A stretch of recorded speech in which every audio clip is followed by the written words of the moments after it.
fibroscope bronchique fait son apparition dans les années 60, au bénéfice de la création des fibres optiques souples. Il prend rapidement une place importante en anesthésie et en particulier pour la chirurgie thoracique. Lorsqu'il faut confirmer le bon positionnement d'une sonde d'intubation, et en particulier d'une sonde à double lumière, quoique légèrement améliorée par l'utilisation complémentaire de l'échographie pleuropulmonaire, les performances de l'examen clinique sont assez mauvaises. Car 30 à 50% des sondes sont initialement mal placées, et un quart d'entre elles est même dans une position critique, c'est-à-dire une position de la sonde qui ne permet pas la réalisation de la chirurgie. L'auscultation, la visualisation des mouvements thoraciques à l'insufflation ou l'analyse des courbes de Capni sont bien incapables de rivaliser avec l'utilisation du fibroscope souple, qui s'affirme comme le gold standard au fil des publications à partir de la fin des années 90. Il y a différentes façons d'utiliser le fibroscope bronchique dans ce type de chirurgie. La première consiste à vérifier a posteriori la bonne position d'une sonde. Ici, une sonde de Carlins placée sélectivement à l'aveugle. Il s'agit de glisser, après l'avoir lubrifiée, la fibre optique au travers de la lumière trachéale afin d'aller visualiser clairement la carène et, s'il existe, le positionnement de l'ergot sur celle-ci, ainsi que le départ de la lumière bronchique et la partie supérieure du ballonnet bronchique qui est idéalement gonflée à la vue. La deuxième stratégie consiste à positionner la sonde en 2 étapes sous guidage fibroscopique, en insérant directement le fibroscope dans la lumière bronchique, juste après le passage des cordes vocales. Le fibroscope vient ensuite guider la sonde d'intubation vers la bronche à cathétériser, la gauche pour une sonde de Carlins.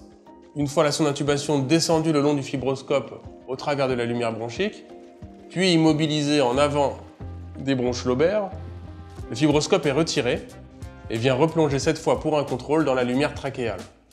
On visualise alors la carène, le ballonnet bronchique et éventuellement le positionnement de l'ergot. Dans tous les cas, la sonde d'intubation est fixée temporairement.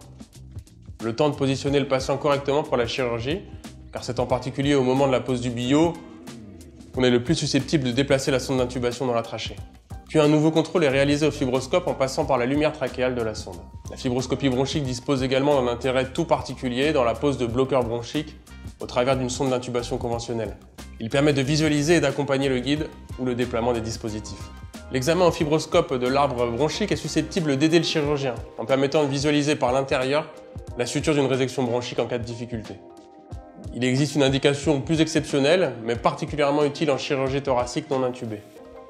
Pour une intubation difficile non prévue ou rendue difficile par la position latérale par exemple, on place d'abord un masque laryngé de type IGEL pour gérer rapidement les voies aériennes et permettre une ventilation efficace. Le masque est déconnecté et puis le fibroscope est inséré directement dans l'orifice de ventilation.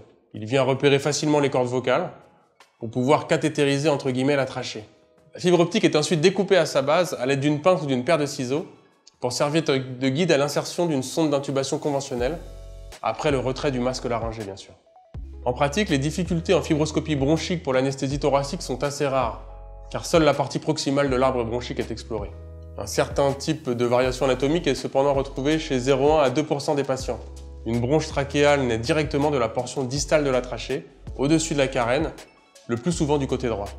Cette anomalie peut conduire à des difficultés ventilatoires si le ballon trachéal obstrue l'orifice ou se trouve entre l'orifice bronchique et la carène.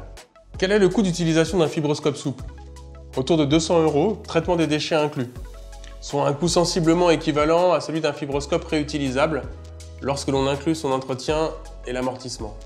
De nombreuses études médico-économiques se positionnent alors en faveur de l'utilisation d'un dispositif à usage unique, mais elles n'intègrent pas au moment de leur publication il y a quelques années de critères de durabilité ou de coûts médico-écologiques. La gestion des voies aériennes avec une sonde à double lumière étant complexe, le fibroscope souple s'associe souvent à d'autres dispositifs. L'utilisation d'un vidéolaryngoscope par exemple a été démontrée comme indispensable pour gérer l'accès à la trachée de la sonde, en limitant les lésions laryngées et trachéales, les douleurs post-intubation ou en diminuant même les délais d'intubation. Il est également possible de s'aider d'un vidéolaryngoscope de type AirTrack double lumen, de couleur jaune, pour intuber avec une sonde à double lumière. Plus récemment et pour un coût légèrement supérieur, des fabricants ont ajouté directement une fibre optique à la sonde de Carlins, permettant de combiner une gestion des voies aériennes efficace avec un placement optimisé de la sonde d'intubation. Les études sur ce type de dispositif retrouvent un coût d'utilisation équivalent, voire légèrement supérieur, car la sonde équipée d'une caméra qui permet de visualiser la carène depuis la sortie de la sonde trachéale n'évite pas pour autant l'usage d'un fibroscope dans 20 à 30% des cas, soit pour aspirer des sécrétions, soit pour repositionner la sonde lorsque l'optique initiale est obstruée par des sécrétions par exemple, ou alors pour un simple contrôle anatomique. Quelle formation faut-il pour utiliser un fibroscope souple? La première étape, c'est d'acquérir les techniques conventionnelles d'intubation et de gestion des voies aériennes, ainsi que les soft skills adaptés aux situations critiques, en particulier en anesthésie et en chirurgie thoracique. Une fois que ces prérequis sont acquis, il existe de nombreux outils de simulation à la fibroscopie bronchique, soit physiquement dans des centres de simulation qui se sont beaucoup ouverts dans les facultés de médecine ces dernières années, soit virtuellement en ligne en accédant à des sites parfois gratuits comme thoracicanesthesia.com. Ils permettent de visualiser correctement l'arbre bronchique et d'améliorer sa dextérité dans le maniement de fibroscope.